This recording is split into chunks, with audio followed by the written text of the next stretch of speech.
All right. Well, good afternoon and welcome to the Wallet to Wealth Female Entrepreneur Series. In support of Halton Women's Place, From Wallet to Wealth is a brand I created to speak to women, to educate, mentor, and inspire women to leading more empowered lives. For those of you who missed our annual event last week, we had an incredible evening of 5 main stage speakers and a total of 11 speakers. This was a Zoom event that ran for more than 3 hours, and it was very, very lively and very entertaining, and also lots of tears, lots of takeaways for your personal life and lots of takeaways for your business life. And we had 7 draws where we gave away over $6,000 in gifts. So not only did we help women that evening, we raised over $31,000 for Halton Women's Place. So that was amazing. Stay tuned for our upcoming events. In 2019, we had 7 events, 7 live events. And in 2020, we also had 7 live events. Some of them were obviously virtual, which worked out fine. And we'll be rolling out the 2021 soon. We've got them in the works, so stay tuned for those. And I'm sure a whole bunch of those will be done together. So we'll probably start out virtually in January. So join our squad. We are all about success and breaking barriers. We look at the ceiling and we break through that ceiling, just like we did when we doubled our donation to Halton Women's Place in 2019. It was 15,000, and this year it was over 31,000. And speaking of breaking through barriers, here is a woman who has broken through major barriers to find her passion, her calling, to set up her own brokerage firm, Colette Rabba Real Estate Broker. Welcome, Colette. Hi, Whitney. Thanks for having me. So just to clarify, I don't have my brokerage yet, but if you do, if you're in the industry and you want to open a brokerage, it's well advised that you actually get your brokerage license. So yes, I have the education, I have the extra schooling and the extra knowledge to treat my clients with a little bit more information because I do have my brokerage license. So thank you for having me on. That's awesome. And in my, sorry, I'm just doing a forward here.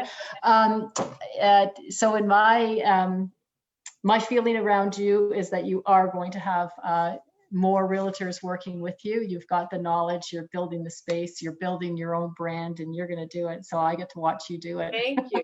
And that's the other thing too that I really like about Wallet to Wealth or this community is because we can mentor each other, even if we're not in the same business. So this is something that if you need a mentor, if you need somebody that you're looking for, I would love to find a mentor too. I actually haven't found one in my years of being in real estate. So I've had, obviously you have your influences, you have people coming to you and actually giving you information that you desire. They might not be in the same industry, which has been really, really good. So true. It's so true. And you know, and I think it's great. Yeah. So you may have somebody step up after we do the Zoom, that because there are ladies and men that have been around in the business for decades, and there's nothing better really than mentoring somebody, because what it does is it teaches you to mentor people below you. My claim to fame is that I was mentored by a number of different people, and that works really well. They happen to be in my industry, but today what I do is I mentor all sorts of women that are not in my industry. And I'm more than happy to do that because I've got some pretty good business smarts up here. Well, that's it. And that's what I was going to say too. Knowing real estate. So one of the things that we were talking about is, you know, what makes me different in that, you know, we all know, oh, my cousin's a real estate agent. My, you know, friend is a real estate agent. This person, my cousin's friend's brother is a real estate agent. How do you decide who to choose to represent you? So I get this question quite often where I have people saying, I wanted to pick you, but my cousin is a real estate agent.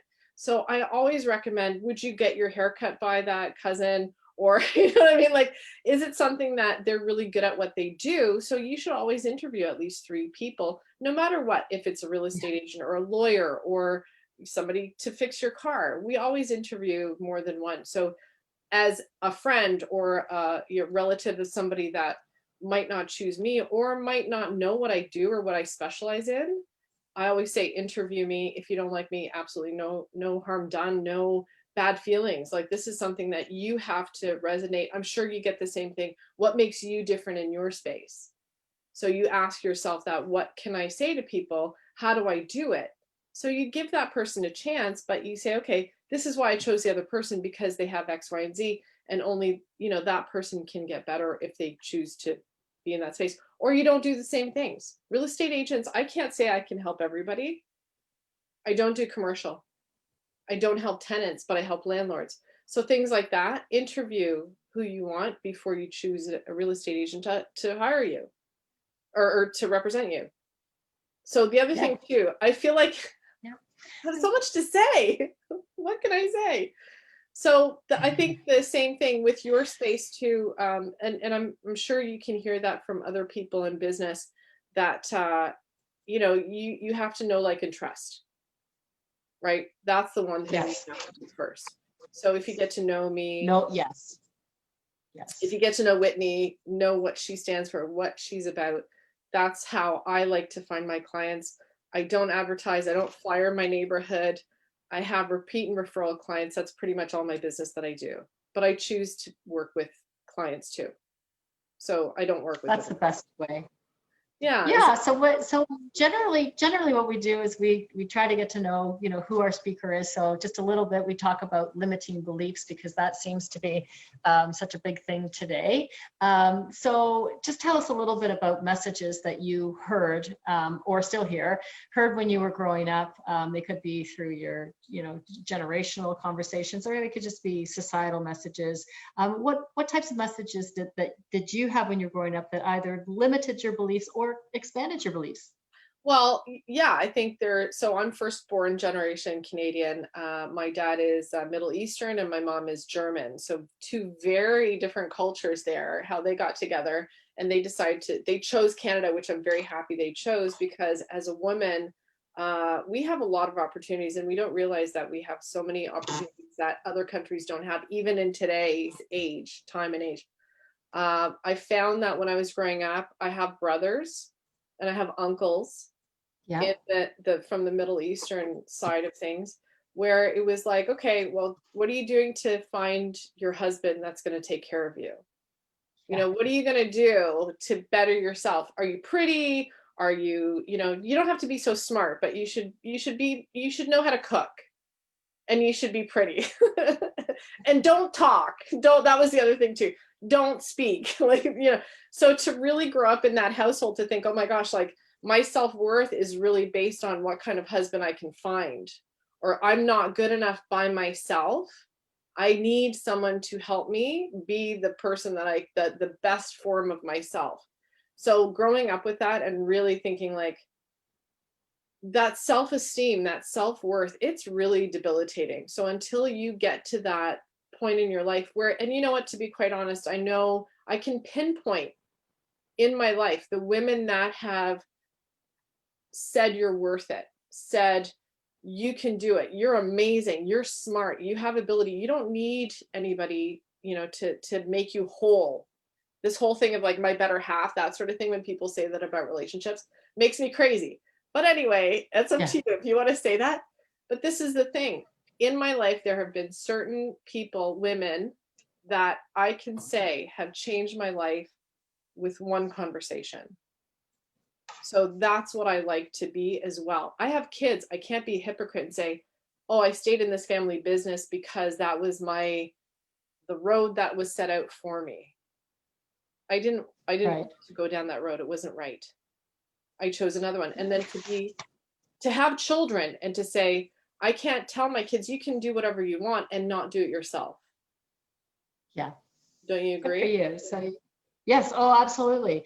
So you really broke through a barrier there, where you could have stayed in a family business, and you decided to get out on your own. And if you didn't have enough stress, you just piled a little bit more stress on yourself, because being self-employed is all about being able to ride those waves. You're either like super busy, or you're trying to find out a way to make yourself super busy. Of course, there's always, in life, it does ebb and flow. But the one thing I have to say about stress too is it's quite interesting. I think people, when they say, oh, I'm so busy, I'm busy, it doesn't mean that they're stressed out. I really enjoy that time that I have several things going on at the same time. I really thrive in those environments. So that's a personality thing too. If you can't hack it, then you have to know who you are, right? But I don't ever feel like I'm stressed out. Maybe That's maybe a good. little bit. A That's a little, good but thing. not. Yeah, I don't use those words. Yeah. So when you were, when you were in the family business, you realized that you wanted to do something else and that you wanted to align yourself with something else, and you feel that real estate is your calling. So tell us how that adversity brought you over to becoming aligned and now having a terrific advantage in your Oh, business. thank you. Yes, I actually feel that way. It's really been a progression. And I think everybody has that life story where you come from, a certain kind of background, and then you have to say, who really am I? What do I really want to achieve in my life? Never mind the influences that you have. That might be more difficult to jump through those hurdles. And of course, culturally, there are some cultures that really, as a woman, it's much more difficult to break through those barriers. But at the same time, you have to say, how am I going to live? This is my life. I only have one shot at this.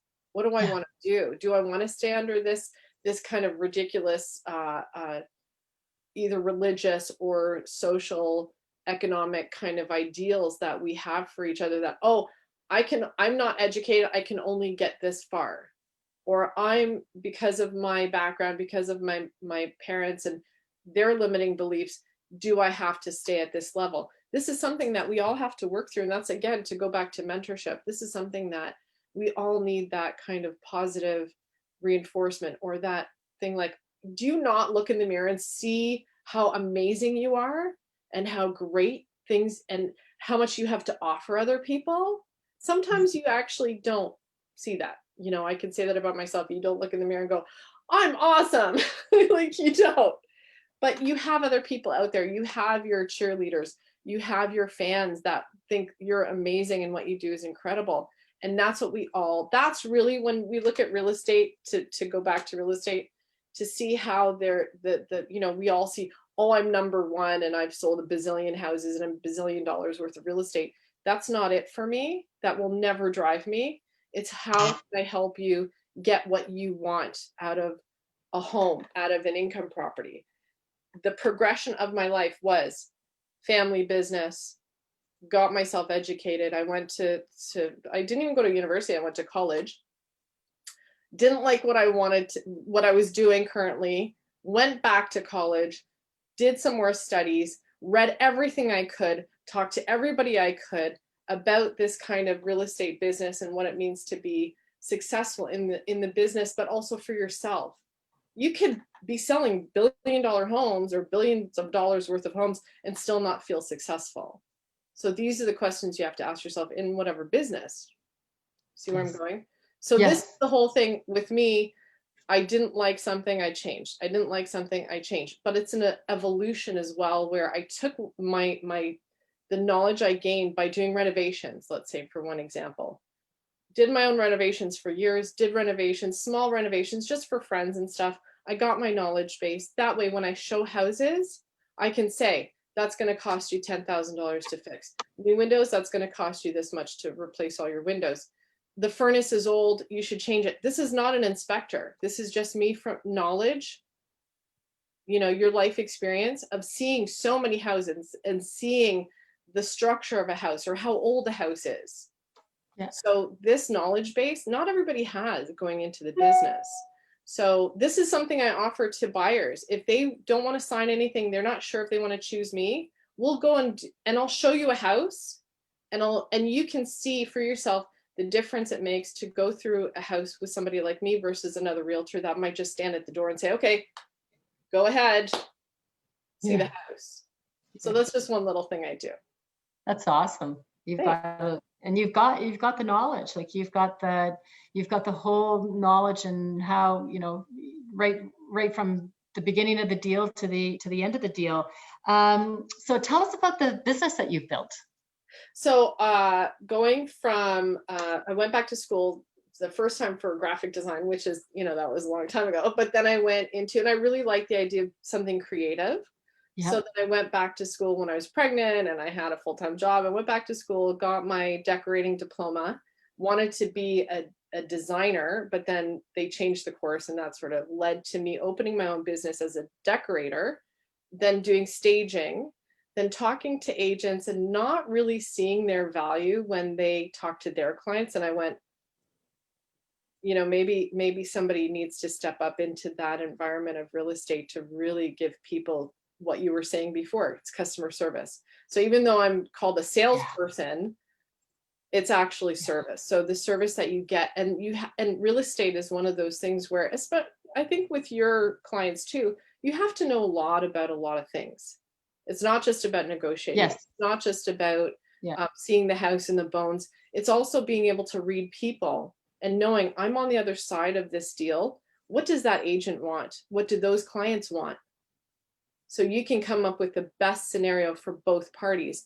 And that is very rare in this industry. I've sat across from, people who have 20 years experience, these other agents that have all this experience. They don't know how to negotiate. They don't know how to talk to me. They didn't ask me any questions. They didn't ask me any questions about my clients. So knowing how to read people too is huge in this industry.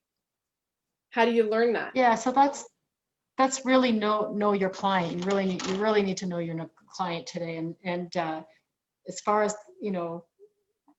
competition and service goes, is that we have a bank on one corner and we have a bank on the other corner, and each bank provides the same service. And so what makes everybody go to this one versus that one? And really it's customer service. And like we mentioned before, customer service, we all have a cell phone. So we all have to call in once in a while to the 1-800 line for customer service. And how do we feel after we hang up that phone? I think about 99% of us feel like we're just like, oh, we just can't stand it. And that happens a lot, these call centers. And, so you're a hands-on person. It's not like the old days where you used to get paged, right? Well, People can reach you and all. Yeah, there's a lot of service that goes into my business too, because at every step, I never want my clients to feel desperate. I never want them to feel that they don't have options. I explain everything to them. And I also go through scenarios sometimes before the actual time of offer, so they feel prepared, that they are not emotionally involved. I said this to a client yesterday. I said, you have to go through the motions, or they said we have to go through the motions. And I said, well, you also have to go through the emotions. So you go through the emotions first, get it out of your system. Then when it actually is time to offer on a house, or to, get an offer on your house, that this is the way it's going to go. And there is a bit of ebb and flow to that as well when it comes to negotiating. But this is something it's experience. And if you hire your friend or your cousin or whoever, that they might not have, they just got their license because it's fun and it's easy to get your license. Not so easy. But it's hard to be good. Right, exactly. So that's the thing, that when you interview for even somebody to cut your hair, how much experience do you have? Do you have pictures of what you've done? Let me see your client base. How happy are your clients? That's what matters to me, not how many houses I've sold and how many awards I've won. I could care less. I can't even tell you what awards I have, because it's not important. My client is what's important in front of me.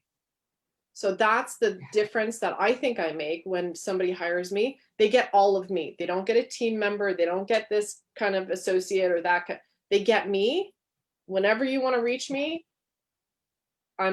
text me. Maybe not at 3 a.m. I won't answer. I do sleep. I do need to sleep and go to the bathroom sometimes. I won't take my phone in the bathroom. Maybe that's what makes me different. I have to pee and eat. So that's really you can good. reach me anytime. And I think that's really important to say, okay, this is really, you need to know somebody's on the other end of the line, and I got your back. Awesome. That's so good. And so different things with your broker knowledge. So you might know a little bit more about, say, rental properties, return on investments, rent, vendor take back mortgages. So you go a little bit deeper with your knowledge and information. Yeah, lots of options. And that's, I always want everybody to feel that you have options when you go into something. Let's say somebody, we were just talking about reverse mortgages. And, you know, when someone is, I don't do mortgages. That's the other thing too. I have my professionals behind me when it comes to lawyers or mortgage brokers or home inspectors. I have my group, my team behind me. So even though you see my nice little water behind me, I actually imagine there's a team of people behind me that when I don't have the answers to something, I will send you to a professional that will get you those answers and the options that you deserve too, because you don't have to just say, oh, I'm in dire straits, I need to do this. Never. I never want anybody to feel like that. You always have options. Yeah. So you take them through, you give them all the information and take them through. And it's a difficult time right now because there's so many people bidding on one house. There's more buyers than there are sellers. And how do you win that, you know, the bidding war? Yeah. You can. That's a good point to know. So you're good at winning the bidding wars. There's your secret to success. Right. And that's why I don't want to say it out loud, because there are secrets and it is proprietary, even though, you know, we talk about mentorship and things like that. If somebody wants to be mentored by someone, these are the things that you really have to be able to, as the mentee, to ask those questions. How do I win a bidding war? How do I even get that client? I have 5 other agents that are, you know, vying for this listing. How do I get that listing? So there are all these things that you as a mentor or as someone, you know, I get a lot of information about trainers and, you know, coaches and things like that. I'm not saying I'm a coach. I'm not saying I'm a trainer. I don't do videos and things like that to generate other agents to come to me. But this is the thing that as a professional, and this is the thing that's so great about Wallet to Wealth, is that there's a community there behind it. And if people need that information, that we're all here, it might not be me, but don't hesitate to ask the community to say, hey, I need help with this, or can you explain this to me? I need to know about reverse mortgages, let's say. These are the things that with the community like Wallet to Wealth, that you have all these professionals, like call, text, email. It's just a question. Yeah. There's no, you know, Absolutely. I'm sure with Whitney too, if you have a question for her about business, it's a question. It's great because your question might help the other people in the community too. So don't ever hesitate to ask questions. Those technical questions are really important. And I can't tell you how many times I've had people ask me about reverse mortgages. So that is a big, that's a big thing. So we should probably have more technical talks going on in Wallet to Wealth about that, because there may be people in their 50s that are like, I don't know what that is, but you know what? They have parents, and those parents are always asking. And so the parents usually come to the kids and say, hey, I'm thinking about doing this. I'm thinking about selling my house. Because that's a big one that's going on right now, is people are thinking about, and they're selling their houses and they're getting out of them and they're going into rentals because they're older. And it's one way of cleaning up the estate while you're still alive. Get rid of the house. You're going to sell it for more than $1 million today, and go and rent. Right. And also this is the hard part with something like a reverse mortgage. When you have, okay, so let's say I have my kids and I want to do this and I feel like I'm in dire straits and I really want to stay and age in place. What do I do? What are my options? And if somebody just comes to you and says, reverse mortgage is all you can do, like run away. Like that's not right. There's always, at least I can come up with at least another 2 to 3 options right now that maybe you have to give it time to think it through a little bit before you decide on one of those options. But there's be really aware when you're making those decisions. right. Yeah. And I always say, this is the one message that I've been saying all year, not just because of COVID, but because I hear this story all the time. Please, if you own real estate, if you own a pair of socks, I don't care what you own, get a will, get your will signed today, make it something by the end of the year, you get your will done, because this is something that people are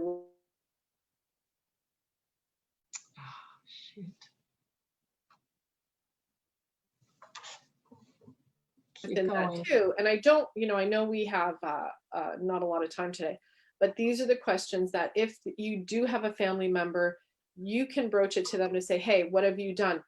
The information is out there, but you have to be clear with your family members too, to say, okay, this is what I want to do. Have you thought about this? Have you thought about that? and go through it and really have an advocate. COVID is crazy. Like, honestly, I'm not one of those people that think it's all fake. But let's say I'm in my 50s, I'm bedridden, I can't sign my will because I'm already, on a respirator, things like that, whatever it is. We don't know what's coming tomorrow. Yeah. And if we burden that with our children or with the executor of our wills, I don't want to be that person. It's true. So do you have a will? I'm not a lawyer. I have 2 wills. Why? Because I own a company. Oh, really? You need a separate will for that? You should always have 2 wills if you own a company. I didn't know that. See, that's great. That's my career. Yeah, estate planning. So if you own a second will, the proceeds in your second will not go through probate. So, yeah. Wow. Let me write that down. That's awesome. Thank you.